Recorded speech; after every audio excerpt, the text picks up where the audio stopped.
أشهد أن لا إله إلا الله وحده لا شريك له وأشهد أن محمدا عبده ورسوله أما بعد فأعوذ بالله من الشيطان الرجيم بسم الله الرحمن الرحيم الحمد لله رب العالمين الرحمن الرحيم مالك يوم الدين إياك نعبد وإياك نستعين اهدنا الصراط المستقيم صراط الذين أنعمت عليهم غير المغضوب عليهم ولا الضالين.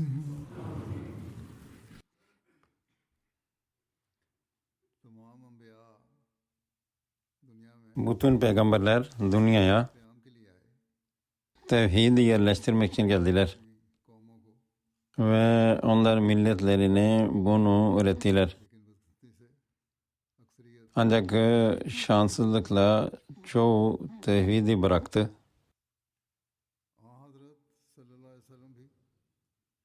Peygamber Efendimiz sallallahu aleyhi ve sellem de aynı işi devam etmek için geldi. Aynı mesajla geldi.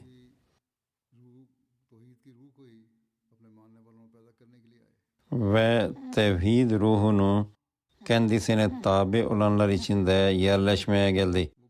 İşte bu konuda Peygamber Aleyhisselatü Vesselam'ın makamı neyse başkasına nasip olmadı.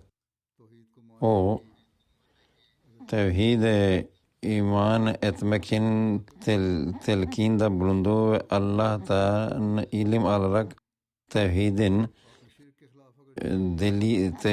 gerçeğinin delillerini verdi ve şirke karşı cihad etti ve delilsiz bunu yapmadı. Onun kötülüğünü ortaya koydu. Ve bunu anlattıktan sonra buna karşı nefreti uyandırdı şirke karşı. Ve ona tabi olanlar, ona iman edenler kendi amelleriyle tevhid öğretisinin ve şirke nefretin onların içine yerleştiğini gösterdiler.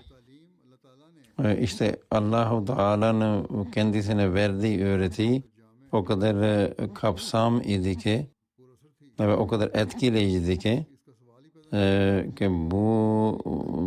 bunun o kadar etkileyiciydi ki onun derinliğini anladıktan sonra birisine şirke dönmesi mümkün değildi. Ona tabi olanlara tabi olanlar etkileyen bu öğreti Peygamber Aleyhisselatü Vesselam'ın her örneğinden dolayı bu etkiyi yarattı ve Allah-u Teala Peygamber Efendimiz'e verdiği öğretinin fiili örneklerini sergiliyordu. Resulullah sallallahu aleyhi ve sellem'in endişesi diğer peygamberlerin kabirlerine secde yeri yaptıkları gibi benim ümmetim de bu büyük günah işlemesin şeklindeydi onun endişesi. Ve o bunun için Allah'a sığındı, dua etti Allah-u Teala'ya. Ve Allah-u Teala'nın karşısında onun getirilmesine karşı Allah'a sığındı. Ve ümmete nasihate bulundu. Ve şöyle dedi, hiçbir zaman beni şirk vesilesi kılmayın. Sizin gözünüz hiçbir zaman Allah dışında başkasını görmesin. Geçen hutbelerde ben Allah'a olan sevgisinden bahsettim, ibadetinden bahsettim. Orada zikir olunan şeyler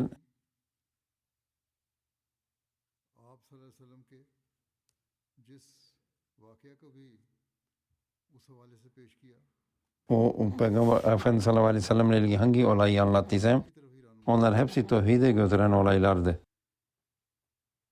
या इसमें आपके तौहीद के क़याम के लिए एक जोश नजर आता था। O olaylar onun tevhidi için olan coşkusunu gösteriyor. आपके तौहीद के क़याम के लिए आला तरीन मुकाम की अक्कासी करता है। Tevhidi makamı, tevhide olan sevgisi onu yüksek makamını hem gösteriyor ve diğer taraftan çocukluğundan beri onun içinde olan bu nefretini bize gösteriyor. इसकी गहराई का इल्म होता है। कुरान करीम में Allah-u Teala ona çok derin öğreti verdi bu konuda ve Allah-u Teala Kur'an-ı Kerim'de farklı şekillerde tevhid öğretti.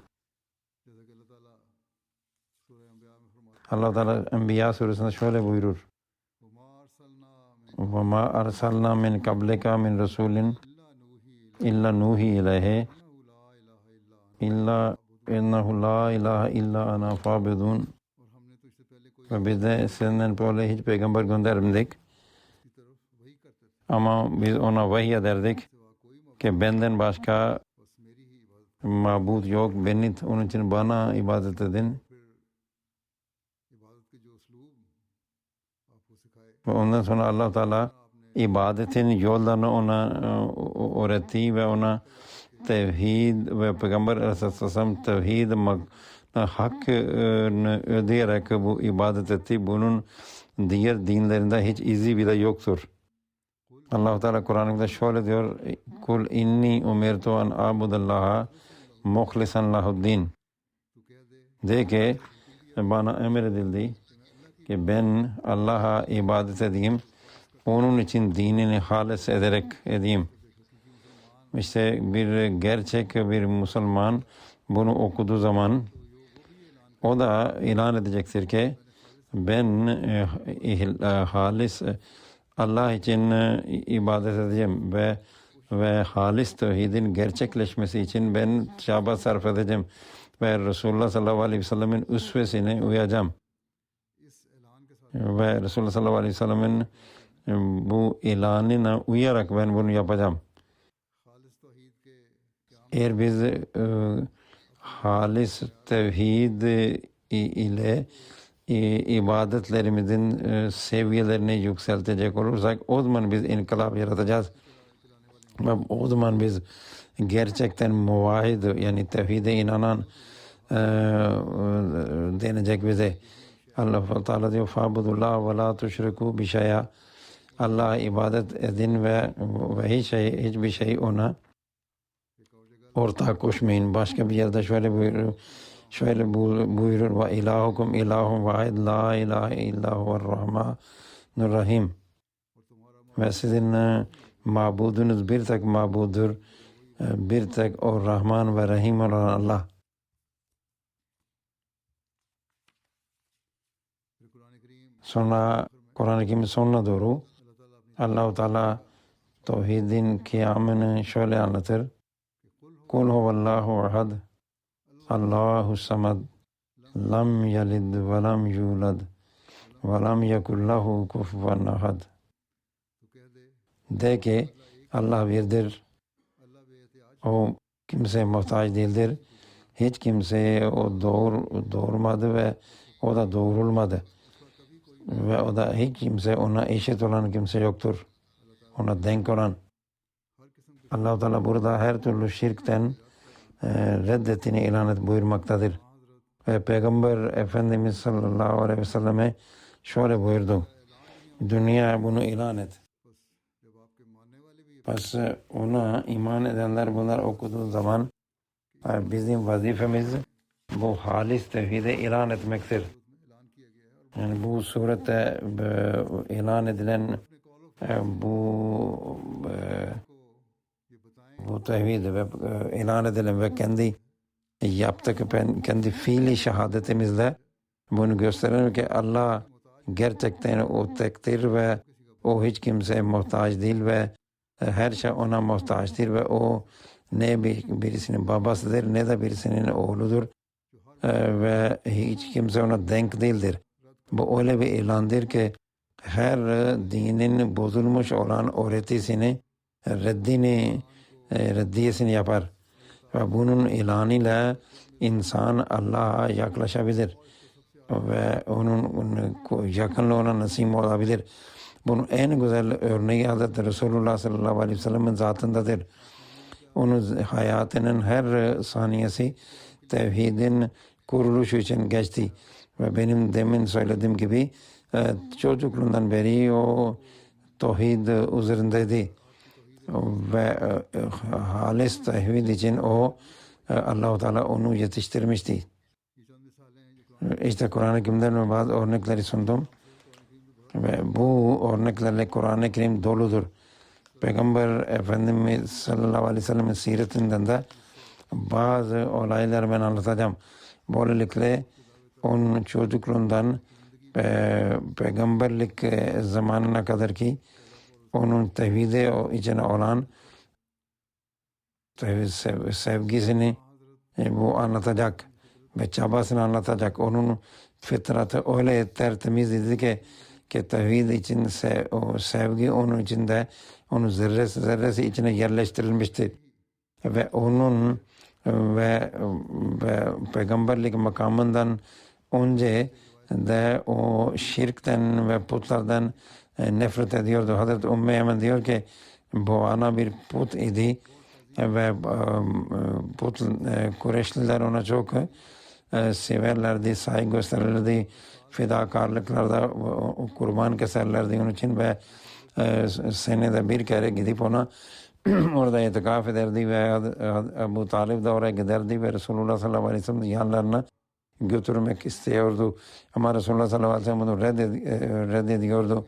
Bir keresinde Hazreti Ebu Talib ve Hazreti Resulullah sallallahu aleyhi ve sellemin halalar ona çok kızdılar. Peygamber Efendimiz'e dediler ki sen ne istiyorsun? Sen milletin bu şenliğine katılıp da onların şenliğine artacak değil misin? Bir keresinde Resulullah sallallahu aleyhi ve sellem onların ısrarını, onların gönüllerini kırmayarak onlara beraber gitti ve sonra ama çok büyük korku içinde geri döndü ve dedi ki ben çok korkunç orada bir manzara gördüm.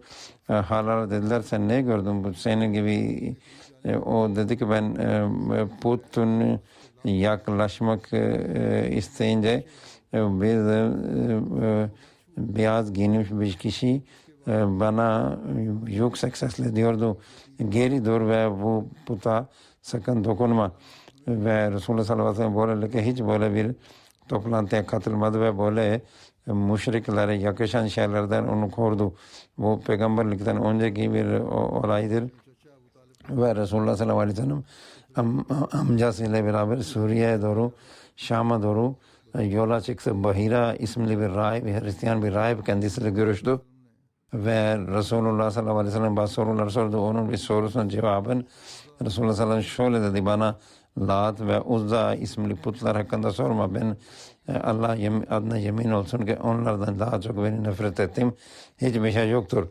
Peygamber Efendimiz sallallahu aleyhi ve sellem Hazreti Hatice'nin ticaret eşyasını Şam'a doğru götürdüğünde Resulullah sallallahu aleyhi ve sellem o eşyalarını sattı ve diğer eşyalar attı, ticaret malını aldı.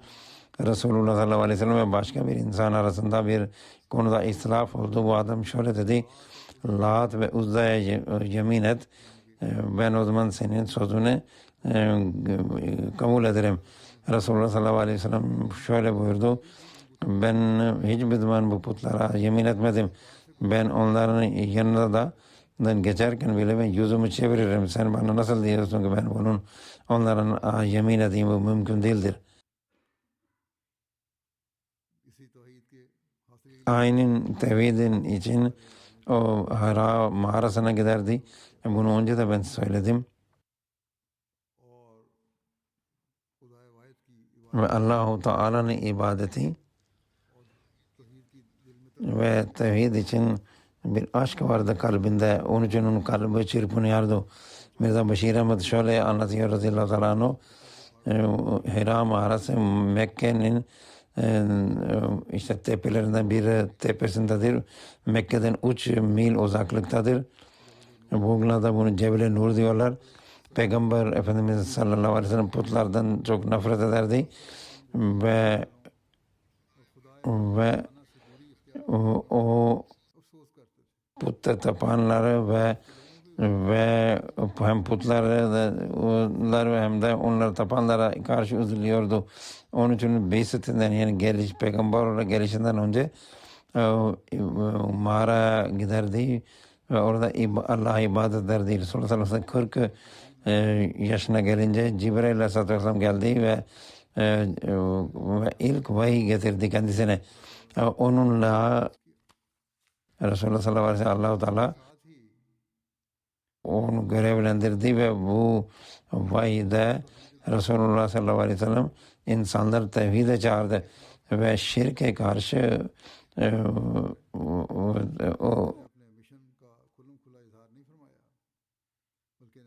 öğreti getirdi ve o ilk günlerde yakın olanlara sadece bu mesajı öğretmeye çalıştı.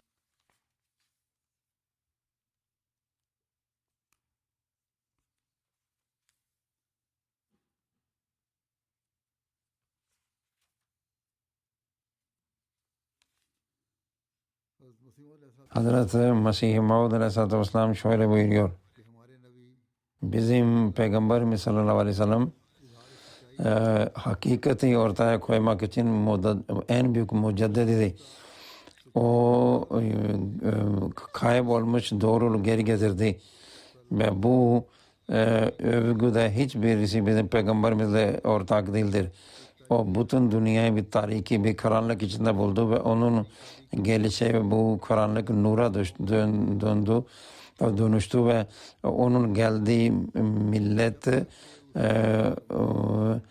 iman etmediği müddetçe ve şirkten uzaklaşıp tevhid benimsemediği müddetçe Resulullah sallallahu aleyhi ve sellem vefat etmedi ve onlar sadece bununla kalmayıp onları imanın yüce mertebelerine yükselttiler ve onlardan öyle işler, imanla ilgili o kadar işler onlardan izhar etti ki bunun benzeri bütün dünyada yoktur ve bu büyük bir başarı hiçbir peygambere nasip olmadı.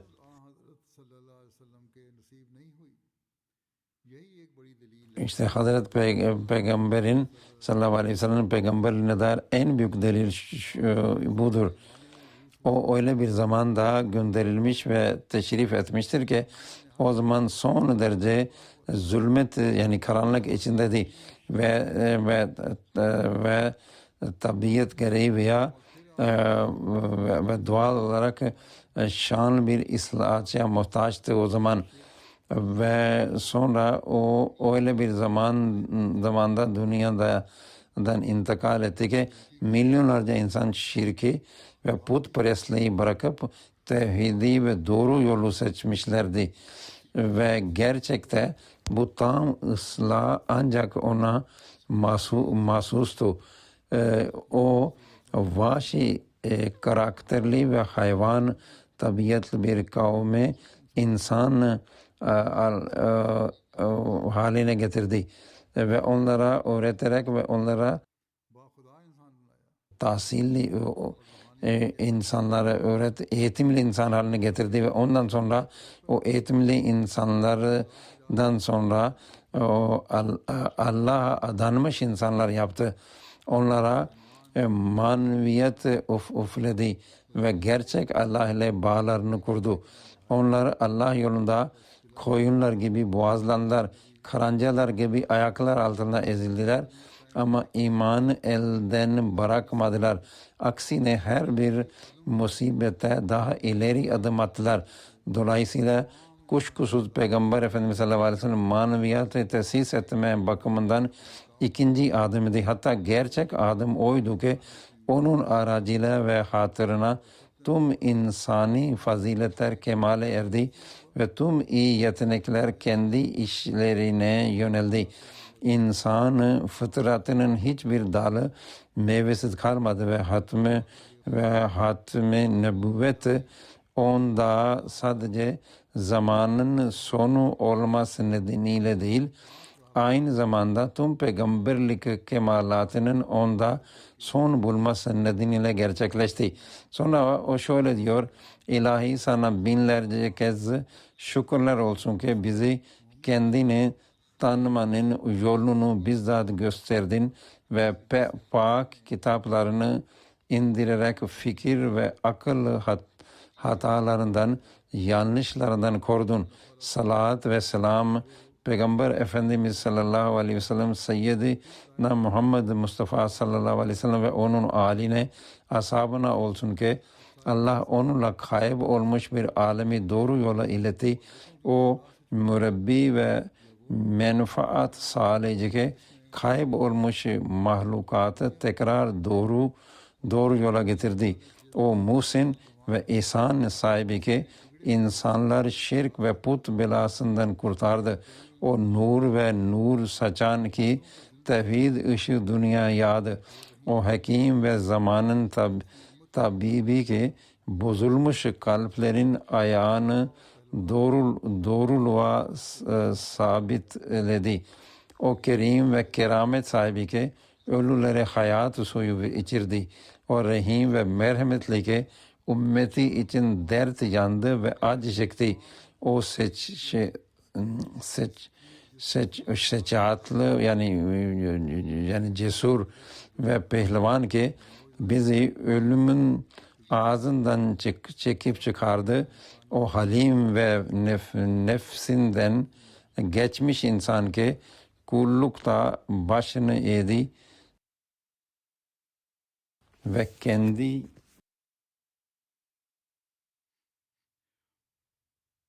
başını eğdi ve kullukta başını eğdi ve kendi varlığını toprakla bir etti. O kamil muvahhid idi, yani tevhide tapandı ve irfan denizdi ki sadece Allah'ın celalini sevdi ve başkasını gözünden düşürdü. O Rahman kudret mucizesi ki ummi olduğu halde hakiki ilimlerde herkese galip geldi ve her kavmi hatalarından ve yanlışlarından dolayı sorumlu tuttu. Yine o şöyle diyor: bugün dünya sayfasında tevhid denilen şey Hazreti Peygamber sallallahu aleyhi ve sellem ümmeti hariç başka hiçbir fırkada bulunmaz ve Kur'an-ı Şerif hariç milyonlarca mahlukatı Allah'ın vahdiyetini sabitleyen ve tam bir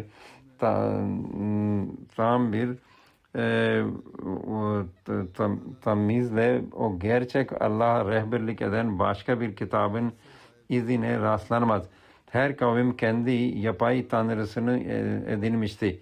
Müslümanların Allah ise ezelden beri olan Allah'tır. Zeval bulmaz, değişmez ve ezeli sıfatlarına onda bulunur. Azıldan onda sıfatlar bulunur. Şimdi ne yazıktır ki işte Müslümanlarda tevhidden Müslümanlar da uzaklaştılar.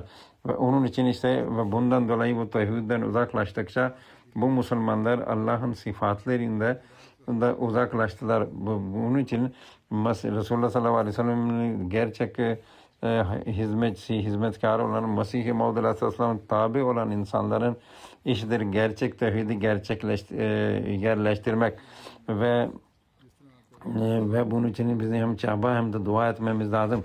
Resulullah sallallahu aleyhi ve sellem nasıl ki bunun için tevhidin kıyamı için nasıl çaba sarf ettiyse biz de eğer Resulullah sallallahu aleyhi ve sellem seviyorsak o zaman bizim de o şekilde bu çabayı göstermemiz gerekir.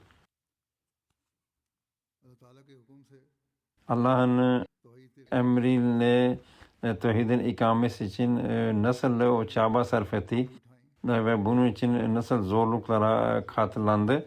Hazreti Müslim Maud radıyallahu teala bu konuyu şöyle anlatıyor diyor. Kur'an-ı Kerim'de Allah-u Teala Peygamber Efendimiz sallallahu aleyhi ve sellem için şöyle buyuruyor: Anzir aşirakatel akrabin, yani yakın olanları sen Ey Muhammed sallallahu aleyhi ve sellem sen uyar. Ey Muhammed sallallahu aleyhi ve sellem sen dünyanın dört bir yanındaki insanlar uyar ama önce kendi yakınlarını uyar. Çünkü onların senin önünde çifte hak vardır.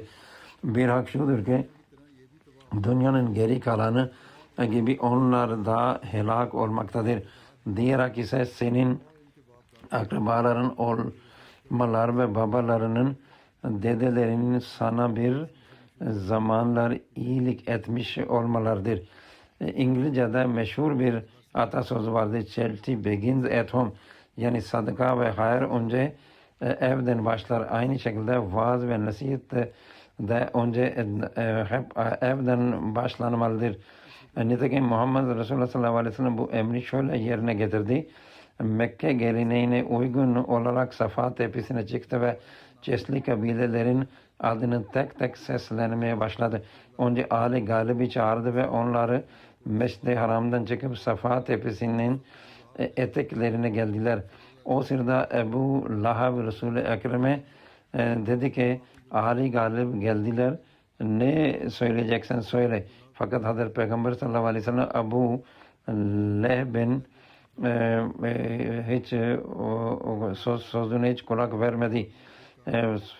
Loy kabilesi fertlerine çağırdı. Onlar gelince Ebu Leheb tekrar dedi ki şimdi Loy kabilesi de geldi. Artık ne söyleyeceksen söyle.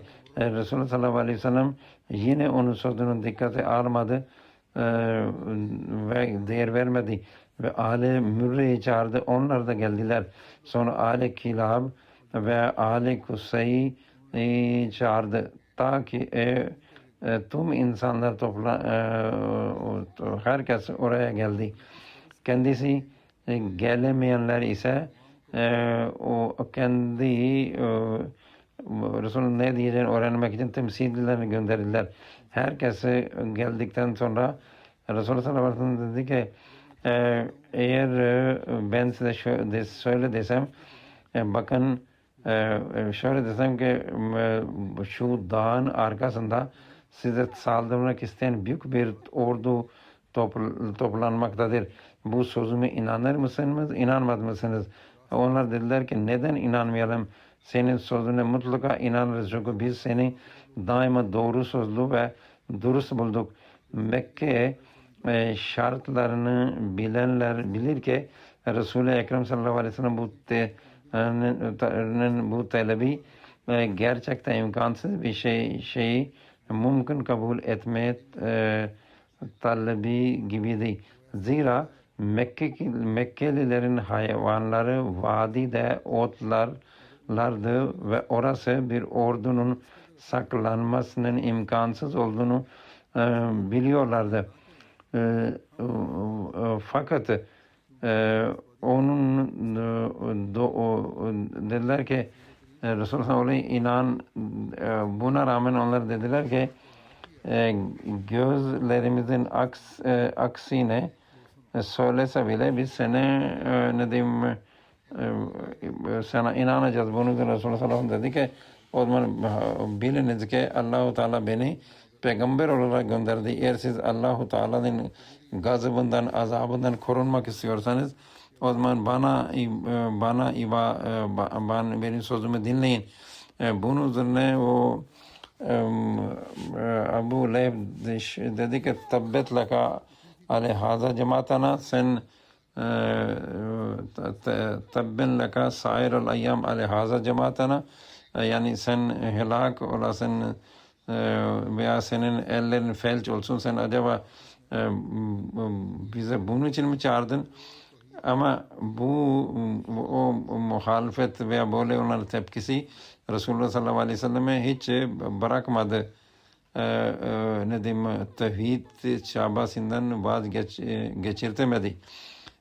Anlattığım gibi önce alay edildiği sonra muhalefeti artı onun muhalefetinin tarihi Hazreti Mirza Beşir Ahmet'i şöyle buyurmaktadır. Hazreti Peygamber sallallahu aleyhi ve sellem ne kadar şanlı bir misyon getirdiyse muhalefeti de o kadar şiddetli olmalıydı. Çünkü o karanlığın en güçlü olduğu bir zamanda gönderilmişti ve nur geldiğinde karanlık ordularını tüm güçleriyle ona karşı çıkması kaçınılmazdı. Nitekim öyle de oldu. Geçmişteki tüm peygamberlere nazaran onun muhalefeti en fazlaydı. Bu muhalefetin zahiri sebeplerinden biri de şuydu. Kureyş en ileri derecede putperest bir kavimdi ve putların izzeti ve sevgisi kalplerine öyle yerleşmişti ki onlara karşı tek bir kelime dahi duymaya tahammülleri yoktu. Sadece Allahu Teala'ya ibadet için inşa edilen Kabe bile bu zalimler yüzlerce put doldurmuşlardı ve tüm ihtiyaçlar için bu putların ağzına bakıyorlardı. Şimdi İslam geldi ve onun temel ilkesi Allahu Teala'nın tevhidiydi. Kesin emri şuydu: herhangi bir insana, ağaca, taşa veya yıldıza karşı başını eğme. Onları yaratan Allah'a secde edin. Yani sadece o zata eğilin yani Allah Teala'nın bunları bunlar yarattı. Yani Allah bunları yarattı. Üstelik Kureyş'in putları onlarca hakaret sayılan kelimelerle anılıyor ve cehennem odunu ilan ediliyordu Resulullah sallallahu aleyhi ve sellem tarafından. Bu sözler Kureyş'in bedeninde ateş yakmıştı ve onları İslam'ı yok etmek için bir vücut olup ayağa kalkmışlardı. Daha birçok sebep vardı ama sonuçta büyük sebep buydu. Mesih-i Maud Aleyhisselam şöyle diyor: bir peygamber veya Resul Allah tarafından gönderildiğinde ve onun cemaati insanlara gelecek vaat eden dürüst, cesur ve ilerleyen bir grup olarak göründüğünde mevcut kavimlerin ve fırkaların kalplerinde ona karşı mutlaka bir tür kin ve haset oluşur. Özellikle her dinin alimleri ve makam sahipleri ve sufileri büyük bir kin gösterirler. Çünkü o Allah'ın adamın zuhuruyla onların kazançlar ve itibarlar sarsılır. Öğrencileri ve muritleri onların ağından çıkmaya başlar. Çünkü tüm imani, ahlaki ve ilim güzellikleri Allah tarafından gönderilen o kişide bulurlar. Muritler onları terk edip, yani işte o ileri gelenleri terk edip iyi fıtratlı, temiz ruhlu olanlar o Allah'ın peygamberine gelirler. Dolayısıyla akıl ve sağduyu sahipleri dolayısıyla akıl ve sağduyu sahipleri şunu anlamaya başlarlar: ilmi şeref, takva ve takva düşüncesiyle bu alimlere verilen itibar artık onların hakkı değildir ve onlara verilen ümmetin yıldızı, ümmetin güneşi, şeyhlerin şeyhi gibi yüce unvanlar artık onlara yakışmamaktadır. Bu sebeplerle akıl sahipleri onlardan yüz çevirir. Çünkü imanlarını zayi etmek istemezler. İnsanlar ve temiz fıtratlı olanların fiili de işte budur. Çaresiz kalan alimler ve şeyler fırkası bu kayıplar nedeniyle peygamberlere ve resullere daima haset ede gelmişlerdir.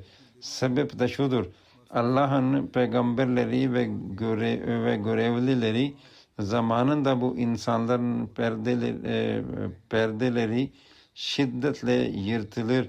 Çünkü aslında onlar noksandır ve nurdan çok az pay sahibidirler.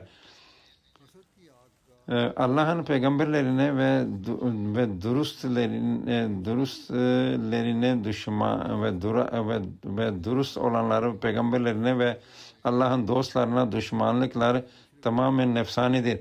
Tamamen nefse tabi olarak zarar vermeye planlar kurarlar. Hatta çoğu zaman kalplerinde Allah'ın tertemiz bir kuluna haksız yere eziyet ederek Allah'ın gazabına uğradıklarını hissederler. Muhalif entrikalar için her an kendilerinden vuku bulunan amelleri ve kalplerinin kusurlu halini onlara göstermeye devam eder. Yine de haset ateşinin hızlı motoru onları düşmanlık çukurlarına doğru sürükler. İşte bu sebeplerdir ki Hazreti Peygamber sallallahu aleyhi ve sellem zamanında müşriklerin, Yahudilerin ve Hristiyanların alimleri sadece hakikati kabul etmekten mahrum bırakmakla kalmadı. Aynı zamanda şiddetli bir düşmanlığa da sevk etti. Bu yüzden İslam yeryüzünden nasıl sileceklerinin derdine düştüler ve Müslümanlar İslam'ın başlangıç döneminde az oldukları için muhalifleri kendilerini servet, mal, cemaat çokluğu, izzet ve mertebe diğer fırkadan üstün gören fırkaların kalp ve zihinlerinde fıtratan yer eden o kibir nedeniyle o dönemin Müslümanlarına yani sahabeye çok sert düşmanca davrandılar. Bu semavi fidanın toprakta kök salmasını istemiyorlardı. Aksine bu dürüst insanlar yok etmek için tırnaklarına kadar tüm güçlerini harcıyorlardı ve eziyet vermede hiçbir inceliği eksik etmiyorlardı. Korkuları şuydu: sakın bu dinin ayakları yere basmasın. Sonra onun ilerlemesi bizim dinimizin ve kavmimizin mahvına sebep olur. İşte kalplerine dehşet verici bu şekilde oturan bu korku yüzünden son derece zalimce ve cebir dolu eylemler onlardan vuku buldu.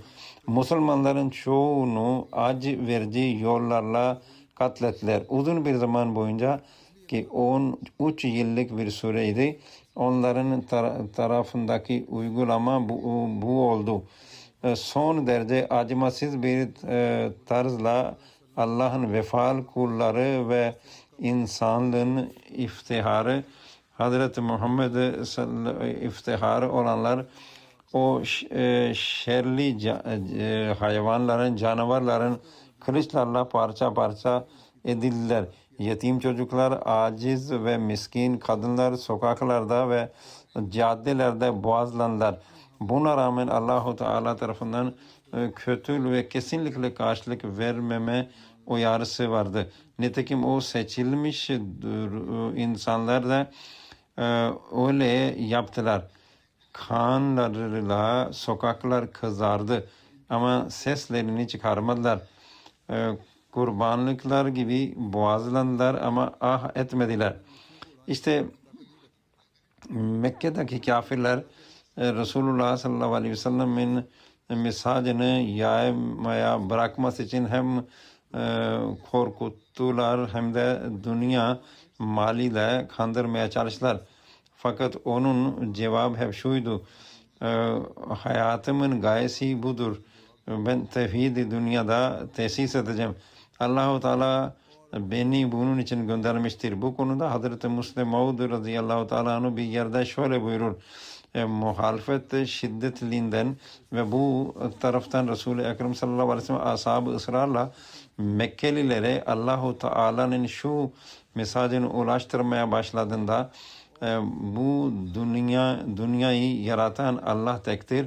Ondan başka ilah yoktur. Ne kadar peygamber geçtiyse hepsi onun tevhidini ikrar eder ve kavimlerini de bu eğitime çağırırlardı.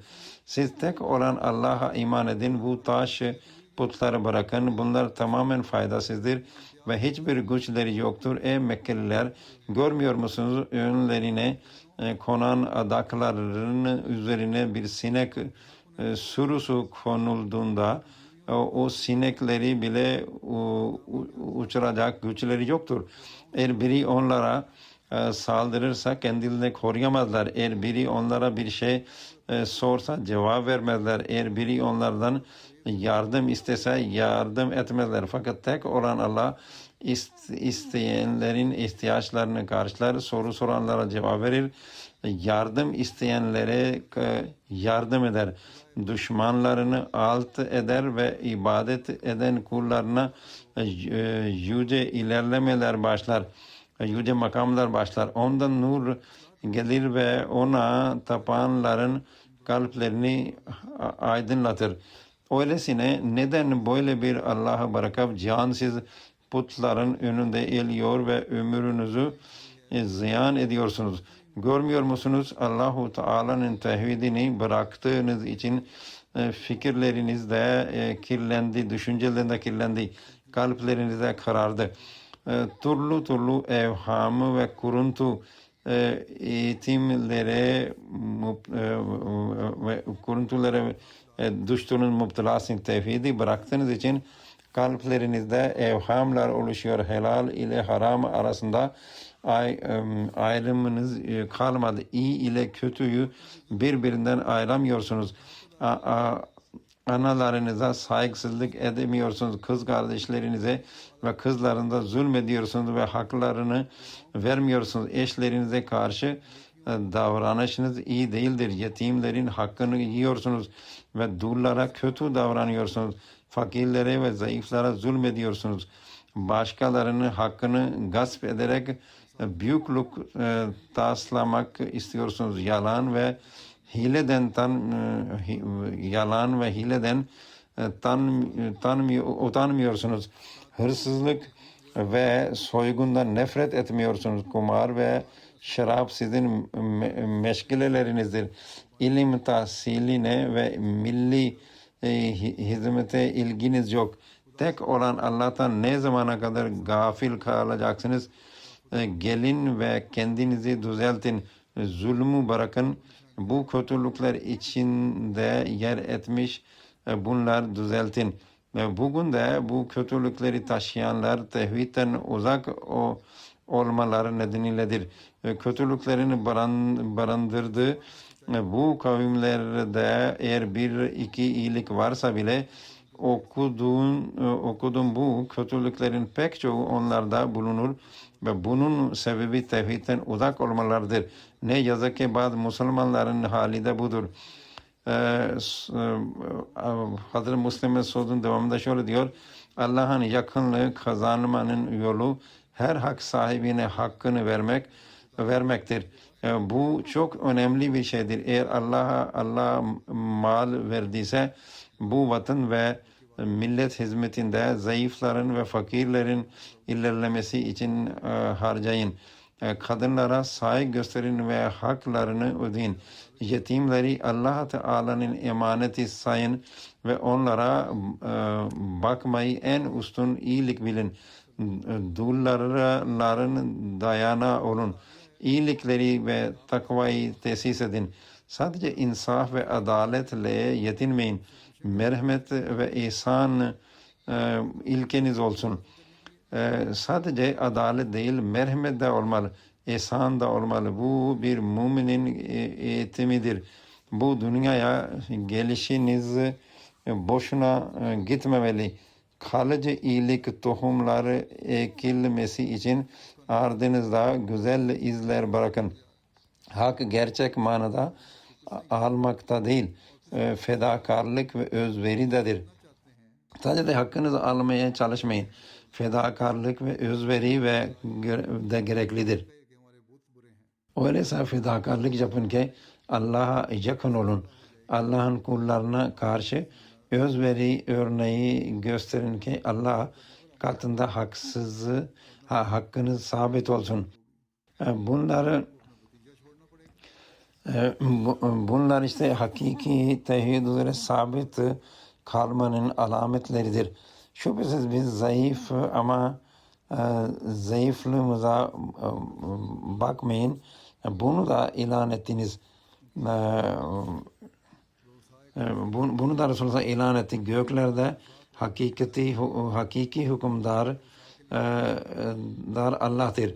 Artık Muhammed sallallahu aleyhi ve sellem aracı ile adalet terazisi kurulacak. Kimse zulüm edilmeyecek, insaf ve merhamet hükümdarlığı tesis edilecek. Din işlerine müdahale edilmeyecek. Kadınlar ve kölelere yapılan zulümler silinecek ve şeytanın hükümdarlığı yerine tek olan Allah'ın hükümdarlığı kurulacak. Bu eğitimler defalarca, yani bu öğretim defalarca Mekkelilere durulmaya başladığında ve temiz karakterli ve dürüst insanların İslam'a olan ilgisi artında bir gün işte Mekkeli ileri geldiler, Hazreti Ebu Talib'e geldiler ve dediler ki Ebu Talib, sen bizim reisimisin ve senin hatırına biz yeğeninize bir şey demiyoruz. Ama artık o haddini aştı ve bizim haddini aştı ve bizim putlarımız da çok kötü diyor. Onun için eğer ona de ki bunlar vazgeçsin, Rab bilir demek istiyorsa desin ama bizim putlarıma kötü demesin. Eğer o bir zengin olmaksa biz onun malımızı ona verelim. Eğer o bir kadınla evlenmek istiyorsa biz en güzel kadın ona verelim ve eğer o hükümranlık istiyorsa biz onu kendimize hükümran kabul edelim. Şimdi Hazreti orada onlar arasında iki şey vardı. Araplarda onların varı yoğu kabile lideriydi ve kabile liderisi onun kabilesiydi. Şimdi o Mekkeliler bir tarafta bu önerilerle geldiler. Öbür tarafta da onları tehdit ettiler. Dediler ki ey Ebu Talib, eğer sen onu yeğenini bırakmazsan o zaman biz seni bırakırız. Resulullah sallallahu aleyhi ve sellem çağırdı ve bunu hepsini söyledi. Hazreti Resulullah sallallahu aleyhi ve sellem dedi ki sen eğer benim bırakmak istiyorsan sen beni bırakabilirsin ama eğer bunlar benim sağ elime güneş ve sol elime eğer bunları ay koyarlarsa ben hiçbir şekilde bu tevhid mücadelesinden vazgeçmem. Bunu Resulullah'ın bu cevabını duyunca Hazreti Ebu Talib o da gözleri yaşardı ve dedi ki ey benim yeğenim, sen kendi misyonuna devam et. Ben seni bırakmayacağım. İşte bu tevhidin ikamesi için Resulullah sallallahu aleyhi ve sellem çalıştı ve bugün bakın insanlar içinde, milletler içinde ne kadar kötülükler, günahlar varsa o tevhidden uzaklaşmalar içindir. Önce de böyleydi, şimdi de böyledir. Ve onun için bizim işimiz tevhidi ilan etmektir. Tevhidin mesajını iletmektir. Ve hem tevhidde biz mesajını iletirken bizim kendi ahlaki ve manevi durumlarını da düzeltmek zorundayız. O zaman biz gerçekten bu tevhidi iletenler olacağız. Allah-u Teala bizi bu konuda muvaffak kılsın.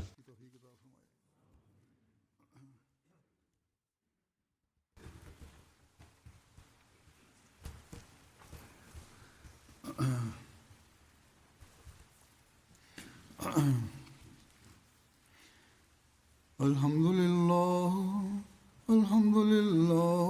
nahmeduhu ve nestainuhu ve nestağfiruhu ve nu'minu bihi ve netevekkalu aleyh ve na'udzu billahi min şururi enfusina ve min seyyiati a'malina. Men yahdihillahu felâ mudille lehu ومن يضلل فلا هادي له ونشهد أن لا إله إلا الله ونشهد أن محمدا عبده ورسوله. عباد الله رحمكم الله، إن الله يأمر بالعدل والإحسان وإيتاء ذي القربى وينهى عن الفحشاء والمنكر والبغي يعظكم لعلكم تذكرون. اذكروا الله يذكركم وادعوه يستجب لكم ولذكر الله أكبر.